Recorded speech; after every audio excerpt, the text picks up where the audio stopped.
Okay, अस्सलाम वालेकुम 9th class बच्चों। हम लोग चैप्टर नंबर 6 स्टार्ट करने जा रहे हैं। चैप्टर नंबर 5 के न्यूमेरिकल मैंने फ़िलहाल स्किप कर दिए, वो हम बाद में कर लेंगे, ठीक है।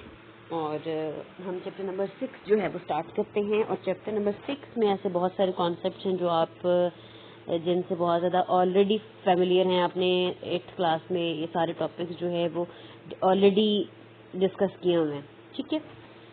तो सिंपल थिंग इज दैट कि हमारा ये जो चैप्टर है ये सॉल्यूशंस के बारे में है। और आपको एक चीज़ पता है कि सॉल्यूशन जो होता है that is homogeneous mixture of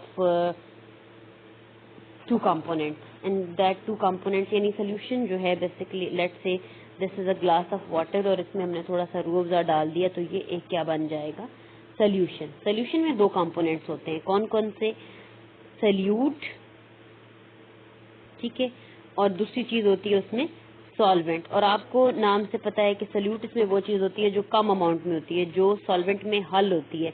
solvent वो चीज होती है जो सॉल्यूट को अपने अंदर हल करे। जैसे water is solvent here in Rooh Afza, क्योंकि वो हमने हल किया उसमें, तो that was in less quantity. वो सोल्यूशन का वो कंपोनेंट जो कि लेस अमाउंट या क्वांटिटी में होता है उसको हम क्या कहते हैं जी, सॉल्यूट। यस, हमने जनरल इसको रिवाइज कर लिया, ओके।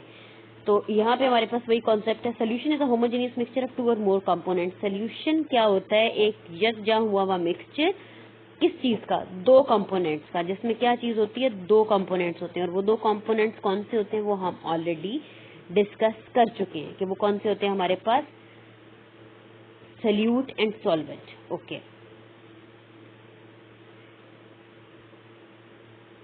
अच्छा जी, so generally solutions are found in 3 phases, states जो आपको पता है, फिजिकल जो स्टेट्स होती हैं, सॉलिड, लिक्विड और gas, depending upon whatever the state is, okay. Solvent for example alloy हो सकता है, ठीक है, जैसे सॉलिड सोल्यूशन में alloy is a solid solution, solid वाला।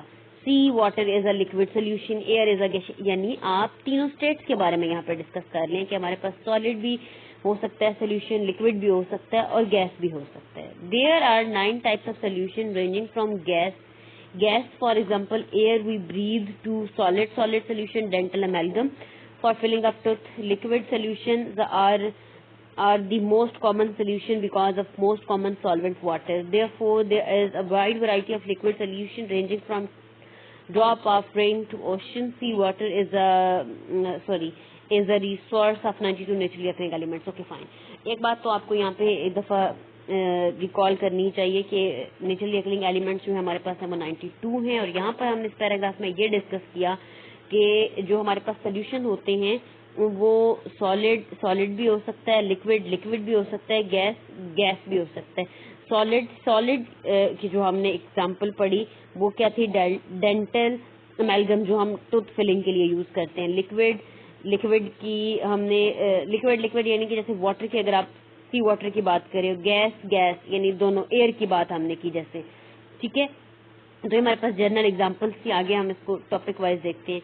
तो बेटे starting from here define solution, it's an important short question. Solution is a homogeneous, अब आपने डेफिनेशन जो होगी एज इट इज याद करने की कोशिश किया करनी है, क्योंकि ये हमारे पास बोर्ड में जब आप लिखते हो तो वो प्रेफर करते हैं कि आप एज इट इज लिखो। Solution is a homogeneous mixture of two or more substances, दो या दो से ज्यादा सब्सटेंसेस का होमोजीनियस यकजा हुआ मिक्सचर।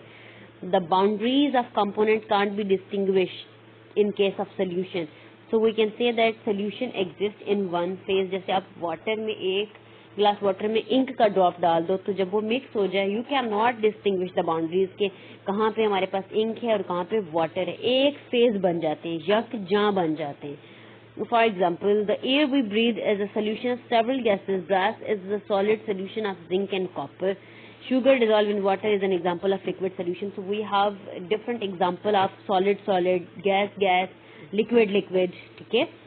तो वो कहते हैं कि यकजा में यू कैन नॉट आइडेंटिफाई कि इसकी जो है कंपोनेंट्स की सेपरेशन कहाँ पे होती है। The simplest way to distinguish between solution and the pure liquid is evaporation.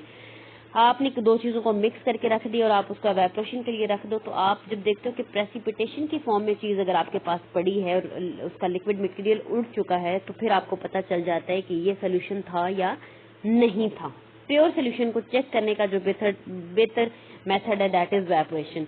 The liquid which evaporate completely leave no residue is a pure compound, while liquid which leave behind a residue on evaporating is a solution. Pure compound और solution में solution क्योंकि आपको पता है कि उसमें जैसे आप अगर चीनी और पानी का शरबत बनाकर रख दो अच्छी तरह से मिक्स करके, तो आप उसमें देखते हो कि थोड़ी देर के बाद अगर आप एवापोरेट वाटर मॉलिक्यूल एवापोरेट होते हैं तो वो सॉल्ट्स जो हैं वो प्रेसिपिटेशन की फॉर्म में पड़े रह जाएंगे.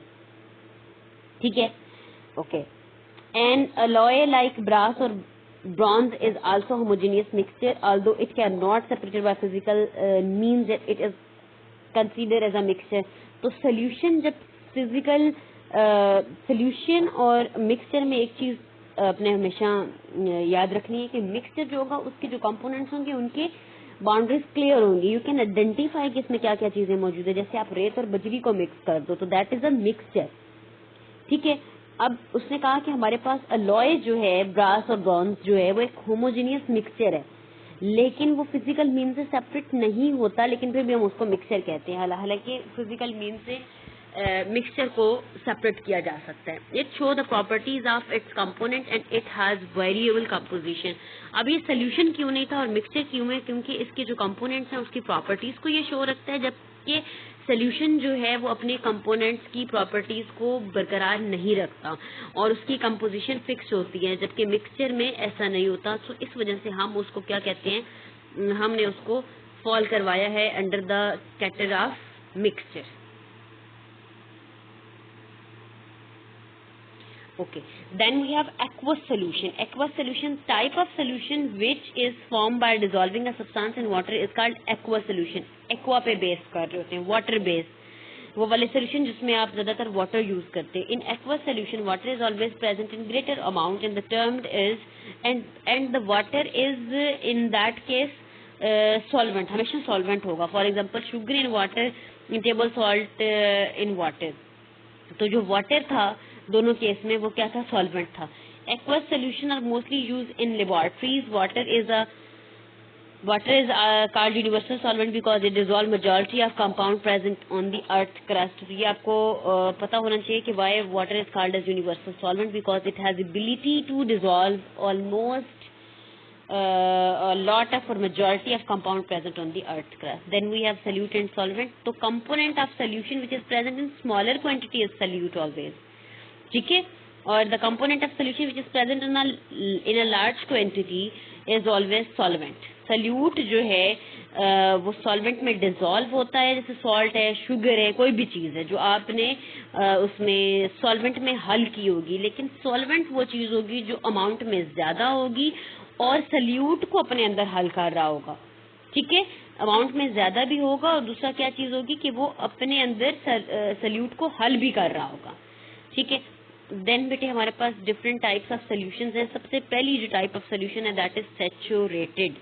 तो ये ऐसी टाइप का सोल्यूशन होता है, solution containing a maximum amount of solute at a given temperature is called saturated solution. हमारे पास सोल्यूशन की वो वाली टाइप जिसके पास गिवन टेम्परेचर के ऊपर मैक्सिमम अमाउंट ऑफ सल्यूट मौजूद हो. तो ये आपके पास इसकी डेफिनेशन है.